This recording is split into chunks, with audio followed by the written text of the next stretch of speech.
Bonjour à toutes et à tous, bienvenue. Merci de nous rejoindre pour cette conférence. Donc, je me présente, Bertrand Guédot, responsable grand compte aux éditions ENI. Et je suis aujourd'hui accompagné de Madame Lucie Munet, qui va donc se présenter et qui présente le groupe CNH Industrial. Bonjour à tous, donc je suis Lucie Munet, je suis responsable développement RH France pour CNH Industrial. Donc on aura l'occasion de présenter rapidement la structure et je suis très contente de partager avec vous mon expérience de travail avec ENI sur la digitalisation des formations en bureautique. Donc sans plus attendre, on va vous présenter rapidement ce qu'est le groupe CNH Industrial et ce qu'il représente dans le monde. Alors j'imagine qu'autour de cette salle, vous n'êtes pas très nombreux à nous connaître. Pourtant, nous sommes une très grande entreprise. Nous sommes la division industrielle du groupe Fiat. Nous sommes présents à l'international dans plus de 180 pays. Et nous avons des marques que vous connaissez, donc les marques Iveco, les marques New Holland, les marques Eliez. Nous produisons, nous fabriquons, nous dessinons, nous commercialisons des engins de travaux publics, des engins de véhicules industriels, donc tout ce qui est destiné aux professionnels et qui est roulant. En France, nous avons 5800 salariés et nous disposons de nombreux sites de production et de recherche et développement. On va continuer du coup. Alors, la première question va concerner les enjeux de l'e-learning chez CNH Industrial. Alors c'est vrai que comme beaucoup de responsables formation, responsables développement, la question s'est posée chez nous à partir de 2014 essentiellement, où on avait la nécessité de trouver une manière d'uniformiser notre offre de formation dans une entreprise multisite, internationale, avec des enjeux qui pouvaient être différents. On voulait flexibiliser également l'accès à la formation et dans un contexte où pour les grandes entreprises que nous sommes, avec une disparition aussi d'un certain nombre de financements, on voulait également améliorer notre retour sur l'investissement en termes de formation et assurer une meilleure efficacité coût de notre offre de formation. Je pense que c'est une problématique auquel tous les responsables formation sont confrontés et encore plus aujourd'hui avec la nouvelle réforme qui voit la disparition de l'ensemble des financements. Donc on s'est mis dans le train de la digitalisation. Et c'est ce qui nous a amené à travailler et à engager des démarches de réflexion autour de la digitalisation de notre offre de formation. Alors oui, pourquoi on s'est posé la question sur la formation informatique? Alors déjà, c'est des formations qu'on diffuse de manière assez redondante, qui représentait une part importante en heures et en coûts de nos plans de formation, finalement une part trop importante, et on avait la nécessité de se dire ce sont des formations qui sont standards, qu'il faut rénover, et on voulait là aussi améliorer notre ratio efficacité-coût. C'est ce qui nous a donc amené vers cette solution de digitalisation. Maintenant, nous allons passer au sondage que vous avez réalisé au début de la conférence sur l'intégration de l'e-learning aujourd'hui dans votre offre de formation. Alors, du coup, on constate finalement que la plupart, ça va être un petit peu. Pour l'instant, pas d'exclusivement et pas non plus de pas du tout. Donc en fait, vous êtes tous dans un mode où se retrouve bien l'expérience de CNH Industrial, à savoir que vous êtes en transition à sortir du présentiel et à aller vers un mode où on va pouvoir proposer des formations en e-learning. Le beau coup monte, redescend. Et du coup, l'expérience de CNH Industrial est très similaire à cela et on va le voir par la suite en quoi finalement ils étaient dans cette situation-là et comment ils ont pu proposer quelque chose pour que les personnes qui sortent du présentiel, pour que tout le système présentiel puisse aller vers du e-learning. Donc la première partie, ça va être l'initiation de ce e-learning chez CNH Industrial. Alors évidemment, comme toute entreprise qui change ses modalités de travail, il y avait quand même pas mal de réticences et on y est allé petit à petit. Le premier projet sur lequel on a travaillé, ça a été comment digitaliser notre offre de langue étrangère et essentiellement sur les formations en anglais, qui était une part vraiment très importante de notre plan de formation avec des enjeux forts. On est passé d'une situation en 2014 avec 100% de formations faites en présentiel, essentiellement des face-à-face, donc des formations un petit peu luxueuses, entre guillemets, mais pour lesquelles on avait de la difficulté à mesurer l'efficacité. Donc on a rénové complètement notre offre de formation sur la langue anglaise en faisant un mix entre du présentiel, souvent collectif, de l'offre e-learning, et on a réussi à mettre en place un projet dans le cadre d'un blended learning qui a été complètement réussi et qui nous a permis de prendre confiance sur la pertinence de la digitalisation de notre offre de formation. Ensuite, on s'est posé la question pour l'informatique et notamment la bureautique. Ce que je vous disais précédemment, nous déployons des formations Excel, PowerPoint, Outlook et jusqu'à très récemment, nous les faisions en présentiel. On sait qu'avec l'ère numérique, nos nouveaux salariés, la plupart des personnes maîtrisent désormais les fonctionnalités de base de ces outils bureautiques et avoir une offre en présentiel nous paraissait de moins en moins pertinente. Donc on a pris le taureau par les cornes et on s'est dit comment est-ce qu'on peut rénover notre offre de formation en bureautique. Et c'est là où on s'est tourné vers différentes étapes qu'on va vous expliquer par la suite, qui nous ont permis ensuite de nous rapprocher d'Eni. Alors là-dessus, on peut en parler oui, tous les deux. Alors là-dessus, c'est une problématique qui revient souvent par rapport au présentiel traditionnel que vous connaissez tous, qui finalement va avoir des limites puisque les collaborateurs vont devoir se retrouver dans une salle, vont devoir avoir le même niveau et vont devoir se former tous sur le même logiciel. Tout cela avec également des frais de déplacement pour les faire déplacer dans les lieux où les formations vont être données. Et en ayant également parfois des problématiques de version d'Office où les personnes vont suivre des formations présentielles, pas forcément sur la bonne version d'Office qu'elles vont utiliser au quotidien sur leur poste de travail. Donc le présentiel traditionnel qui forçait les personnes à bloquer des jours, à se déplacer et qui entraînait des coûts, a été remplacé chez le groupe CNH pour pouvoir aboutir à quelque chose de plus souple où on puisse proposer des formations personnalisées à chaque apprenant en fonction de son niveau de départ et en fonction de ses exigences par rapport à son poste. Tout à fait, c'était effectivement ce qui nous avait amené à digitaliser l'offre. On y est allé par étapes, je vous disais, parce qu'on avait quand même pas mal de freins et de réticences, et on en parlera plus largement par la suite. Donc on a commencé par un tout petit pilote, volontairement sur une population assez restreinte. Donc on avait 13 personnes sur un site identifié, et on a mené ce pilote pendant une période de 6 mois. Le pilote, on l'a mené de la manière suivante. Donc on a commencé d'abord à faire un entretien avec tous les participants. Je les ai réunis dans une salle. Je leur ai expliqué l'enjeu, qu'on commençait par eux et que si c'était positif, on irait vers une extension au niveau France. Et lors de cette réunion, on a eu le support de Bertrand dans le cadre d'un webinaire de lancement qui nous a aidés à lancer positivement l'action. Alors oui, je vais rebondir sur ce point important des webinaires, parce que c'est vrai que tout d'abord, lorsque vous déployez du e-learning en sortant du présentiel, il va être important de tester la solution via un pilote. Mais pour que le pilote soit satisfaisant, il va être également très important de communiquer.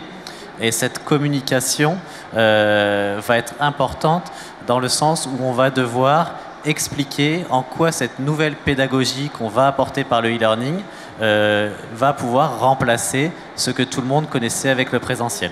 Et donc ce qu'on a fait, c'est qu'on a mené des webinaires à distance où les personnes s'inscrivaient et on leur a présenté la plateforme e-learning pour dédramatiser le digital, si je puis dire, pour que les personnes se rendent compte que la plateforme était facile d'utilisation et que finalement les parcours proposés leur correspondaient. Donc la première partie a vraiment été ce pilote Et en même temps, CNH avait étudié donc d'autres solutions concurrentes, mais le but était bien évidemment de savoir chez eux qu'est-ce que les utilisateurs attendaient du e-learning. Et donc il était logique qu'ils testent notre solution en concurrence avec d'autres. Voilà. Donc on a effectivement mené en parallèle deux pilotes. Donc un premier pilote avec Eni sur une activité, on va dire, d'apprentissage par la pratique, et un autre pilote avec une autre société qui était plus une bibliothèque. Nous, on s'est rendu compte que c'était au niveau de nos besoins utilisateurs, on avait besoin d'avoir de la pratique, donc c'est pour ça qu'on s'est tourné vers Eni.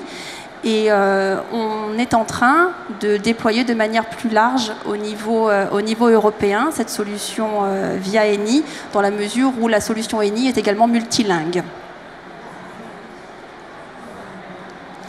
Alors, qu'est-ce qui a été décisif dans votre choix? Donc, comme le vient de le dire Lucie, ça a été l'apprentissage par la pratique, comme elle a expliqué finalement, le fait que les apprenants allaient réellement manipuler la solution. Et également, ce qui est très important à ne pas oublier, ça va être tout l'aspect technique. En effet, lorsque vous passez sur du e-learning, vous allez avoir une solution qui va être accessible en ligne, mais il est important que cette solution soit facilement accessible, qu'il n'y ait pas de problème technique pour que l'expérience utilisateur soit la meilleure et que les personnes soient satisfaites finalement de ce passage à l'e-learning. Et donc la solution qu'on propose est dans le cloud et va permettre finalement de pouvoir se former sur n'importe quel logiciel de la suite Office ou de la suite Office 365 également, mais même Windows 10, directement sur son poste de travail en passant par n'importe quel navigateur Internet, à savoir Chrome, Mozilla, Edge, Safari, etc. On ne va pas avoir de limitation là-dessus et vous n'aurez rien à installer non plus sur les postes. C'est très important dans les grandes entreprises pour que la DSI supporte ce projet, que l'installation soit minime sur les postes des utilisateurs pour que tout se fasse le plus simplement possible. Oui. De plus, en n'ayant aucune installation requise, les personnes vont pouvoir se former n'importe où dès l'instant où elles ont simplement une connexion Internet. Voilà, je vous confirme que les services informatiques de l'entreprise ont fort apprécié de ne pas avoir à s'en occuper. Voilà. Et donc, pour faire un petit focus sur la solution qu'on propose, elle s'appelle MediaPlus et c'est une solution qui va vous permettre, comme le disait Lucie, de se former en réel dans les logiciels de la suite Office.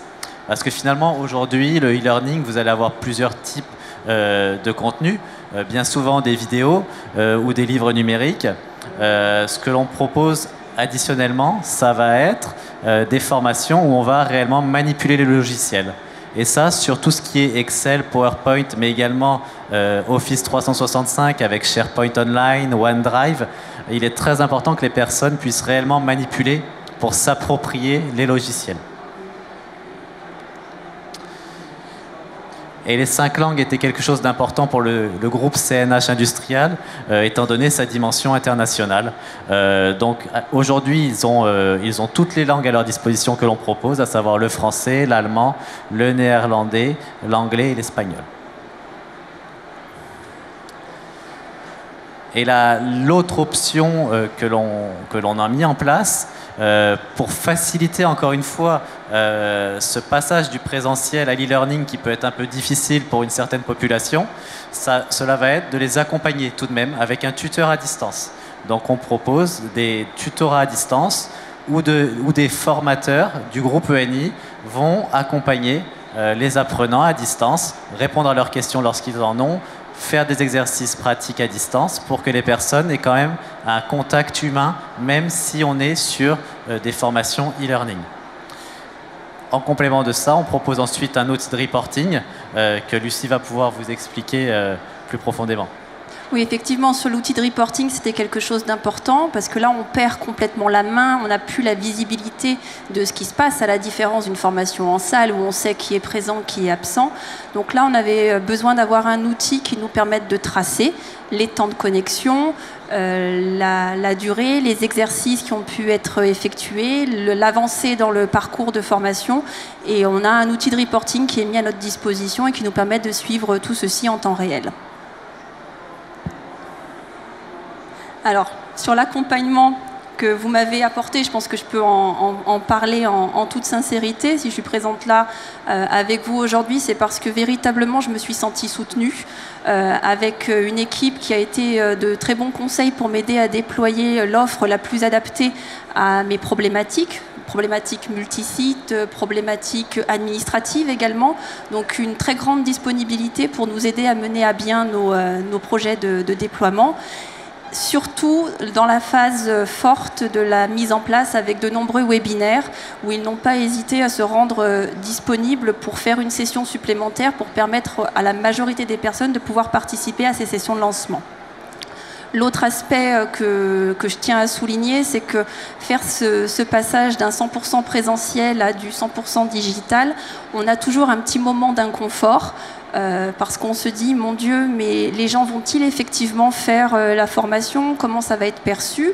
Là, pour le coup, dans l'échange, moi, me suis sentie finalement déculpabilisée du fait que, voilà, on mettait à disposition des outils qui permettaient à ceux qui avaient vraiment envie de se former en efficacité, et que de toute façon, ceux qui n'avaient pas envie de se former, même si vous les enfermez dans une salle pour faire l'action de formation, rien ne les empêche d'aller regarder leur téléphone, de sortir, de faire toute autre chose. Donc finalement, ça m'a aidé, ça m'a convaincue, et ça m'a permis du coup de mener cette transformation culturelle au sein de notre structure et d'embarquer tout le monde dans le projet. Alors ensuite, on va s'intéresser aux étapes du projet, parce que nous avons vu finalement le début avec le pilote, et donc dans cette partie-là, on va explorer les étapes du projet e-learning à la suite du pilote. Alors une fois qu'on a eu finalisé notre pilote et que nous avons décidé de lancer plus largement cette offre au niveau France, donc chez nous, ça veut dire potentiellement qu'elle peut toucher 50 sites différents sur l'ensemble du territoire. On a potentiellement 5800 collaborateurs qui pourraient être formés. Nous l'avons mis à l'intérieur du catalogue de formation de CNH Industrial, c'est-à-dire que chaque salarié a la possibilité de choisir cette offre de formation, et on la déploie pour tous les outils bureautiques classiques que sont Word, Excel, PowerPoint et Access. Notre objectif étant aussi de promouvoir une offre de formation qui serait la même pour tous, c'est-à-dire la même qualité de formation, quel que soit notre site d'appartenance. Alors on sait que c'est plus facile de former les personnes qui sont dans des grandes métropoles, un peu plus difficile de former les personnes qui sont dans des zones plus de campagne, où on a parfois des manques de disponibilité de formateurs. Là, c'est un vrai intérêt, c'est ce qu'on a vendu aussi aux partenaires sociaux, c'est de dire qu'on aura une offre identique où qu'on soit et qui qu'on soit en tant que salarié de CNH Industrial. Et c'est quelque chose qui a plutôt plu à nos partenaires sociaux. Alors comment ça marche après de manière très très classique, hein, ça ne change pas la modalité de travail de nos responsables formation. Donc l'offre ENI est intégrée à l'intérieur de nos catalogues de formation.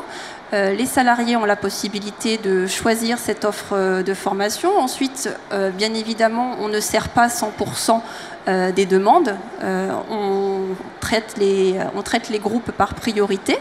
Puis on lance nos kick-offs, c'est-à-dire qu'on se rapproche d'ENI pour dire j'ai besoin d'activer un nombre X de licences pour telle date.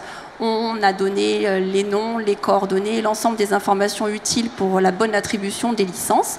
Puis les webinaires sont organisés et animés par ENI. Donc les personnes, on envoie des mails à chaque salarié en disant veuillez vous inscrire à l'un ou l'autre des webinaires pour avoir l'explication de comment va se dérouler votre formation en bureautique.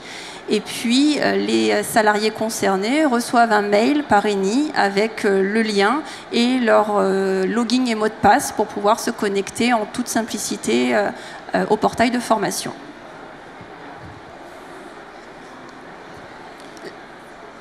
Alors, sur cette partie-là, sur la double communication, nous allons communiquer de notre côté aux apprenants lors de l'inscription, comme vient de l'expliquer Lucie, où nous allons leur envoyer des emails avec un lien, leur nom d'utilisateur et leur mot de passe pour qu'ils se connectent. Et ensuite, on va paramétrer ensemble des emails de relance pour relancer les apprenants, par exemple. Ces emails de relance, on va pouvoir éventuellement les modifier en emails incluant les nouveautés à leur disposition pour que les personnes soient conscientes des nouveautés qu'on peut leur proposer. Et donc voilà, de notre côté, nous allons avoir tout ce travail-là de communication en direct avec les apprenants. Mais de son côté, Lucie va également mener une communication. Oui, parce que la communication autour de ces projets, c'est vraiment un facteur important. Donc la première chose qu'on fait, c'est qu'on prévient les managers. Donc on a commencé par un mail à destination des managers en disant « Nous vous informons que monsieur X, salarié de votre équipe, qui avait demandé une action de formation en bureautique, est inscrit dans le cadre d'une formation digitalisée. » Donc le manager ainsi est informé, parce qu'on peut avoir des salariés en open space qui vont se connecter sur le temps de travail. Et puis on envoie un email global à l'ensemble des collaborateurs pour les informer. De temps en temps, on fait également des mails de relance grâce à l'outil de reporting pour rappeler aux personnes qu'elles doivent bien effectuer la formation. Et maintenant, on va jeter un œil sur le portail de formation de CNH Industrial pour que vous vous rendiez compte de l'apparence que cela peut avoir. Bon, alors c'est très rapide, c'est un imprime écran de notre page LMS où on voit comment les salariés peuvent aller s'inscrire sur des formations en bureautique. Et puis vous avez un imprime écran d'une page avec justement une formation Excel qui est dispensée par Eni. Voilà, donc c'est assez classique. C'est assez classique, mais du coup, ça permet vraiment aux utilisateurs de retrouver tout sur une page et de pouvoir, comme ça, via la plateforme de leur entreprise, en l'occurrence CNH Industrial, d'accéder directement à nos formations. Donc, il n'y a pas de coupure, si vous voulez. L'utilisateur ne se rend pas forcément compte qu'il va aller chez nous. Et il est important qu'il reste sur cette page de son entreprise et qu'il fasse ses demandes sur cette page-là. Donc maintenant, nous allons nous intéresser aux résultats de ce projet e-learning. Alors, on en a parlé largement. Alors, pour l'instant, on a complètement finalisé le pilote. On a décidé de se tourner plus largement sur des formations e-learning. Mais le retour d'expérience est encore assez récent. On est sur à peu près 6 mois de déploiement. Donc, on suit de manière très précise les temps de connexion de nos apprenants. Donc, globalement, la plupart des licences ont été activées. Alors, on a quelques réfractaires, mais on a aussi des gens qui se connectent de manière très régulière, puisque finalement, la licence, pour ce qu'on a choisi, est valable pendant 1 année. Et on voit qu'il y a des salariés qui y passent beaucoup de temps et qui trouvent beaucoup, on va dire, de ressources pour progresser sur ces logiciels. On a un temps moyen de connexion par apprenant qui est à plus de 4 heures. Alors c'est à nuancer parce que finalement vous avez encore des gens qui ne se sont jamais connectés, ce qui baisse un petit peu la moyenne. Mais globalement on est satisfait du temps passé par nos collaborateurs sur la plateforme. Sur l'aspect économique, parce que évidemment c'est aussi le nerf de la guerre, nous on note de réelles économies sur notre offre de formation, puisqu'on a pu diviser notre budget de formation informatique par 10, ce qui nous permet d'optimiser, ce qui nous permet de former finalement un peu plus de gens, et dans un contexte de réforme avec la disparition des financements, c'est pas désagréable. Maintenant, nous allons passer au deuxième sondage concernant les freins à l'intégration de l'e-learning dans votre offre de formation. Et ça va s'afficher.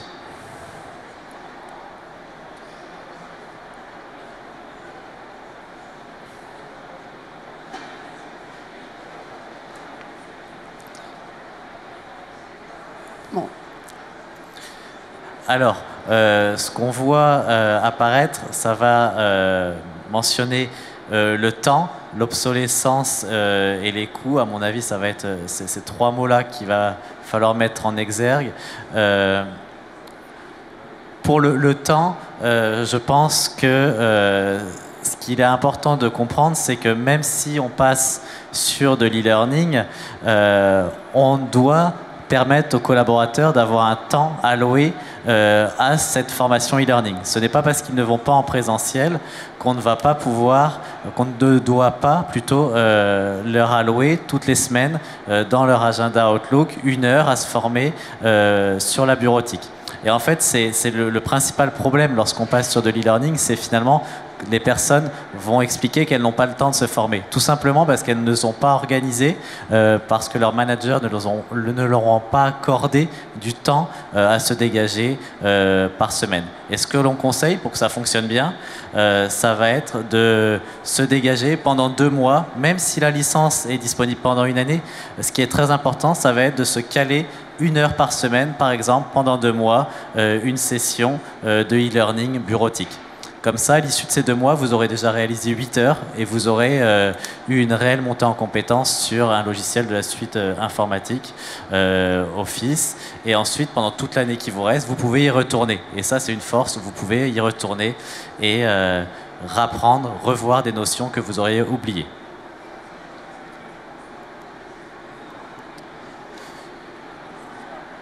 D'accord. Et donc, la partie importante que je vous expliquais, ça va être sur les bonnes pratiques de l'e-learning. Oui. On voit les facteurs clés de succès. Donc, nous, on a passé par beaucoup de pédagogie, c'est-à-dire on a expliqué comment ça allait se passer.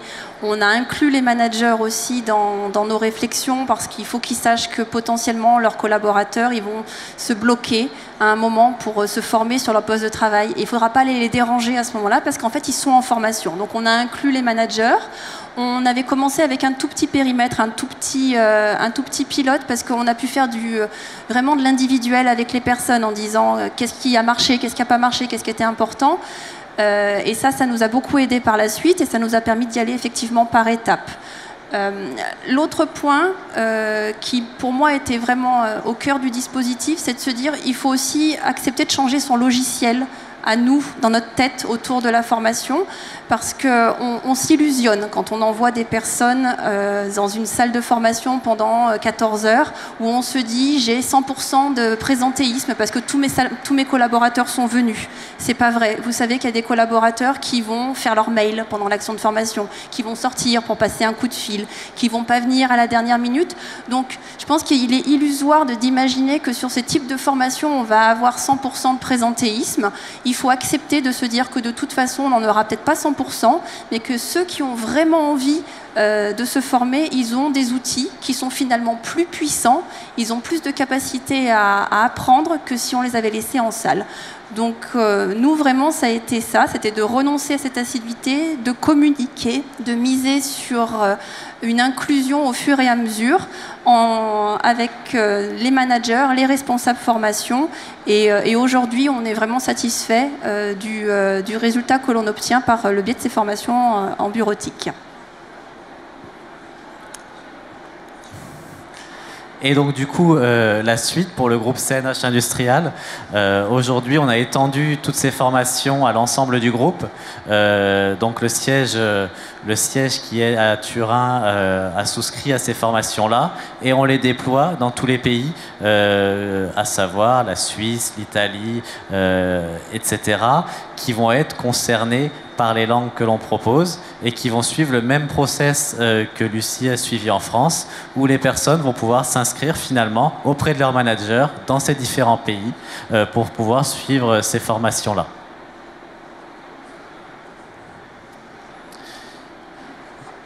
Et donc nous arrivons à la partie questions-réponses. Le temps est bientôt fini et écoulé.